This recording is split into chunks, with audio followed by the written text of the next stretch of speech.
অনেক নামাজ রোজা, অনেক দান সাদেকা করলেও এই লোকটার একটা অসুবিধা ছিল যে তার পাশের বাড়ির লোকদের, পাশের ঘরের লোকদের, পাশের ফ্ল্যাটের মানুষদের, পাশের বিল্ডিংয়ের মানুষদের, প্রতিবেশী যারা ছিল তাদের সাথে তার সম্পর্কটা ভালো ছিল না, তাদেরকে একটু কষ্ট দিত।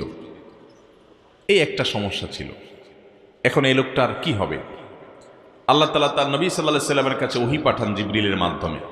এই লোকটার পরিণতি কোথায়, তার ঠিকানা কোথায়, এটা আল্লাহ তাআলা নবী সাল্লাল্লাহু আলাইহি সাল্লামকে জানিয়ে দিয়েছেন। তিনি বলেছেন, তোমরা যেই লোকটাকে বলতেছো অনেক নামাজি, অনেক রোজাদার, লোকটা অনেক দান সাদেকা করে, অথচ সে প্রতিবেশীকে কষ্ট দেয়, শুনে রাখো আল্লাহর ফয়সালা হয়েছে তার ব্যাপারে, সে জাহান্নামী।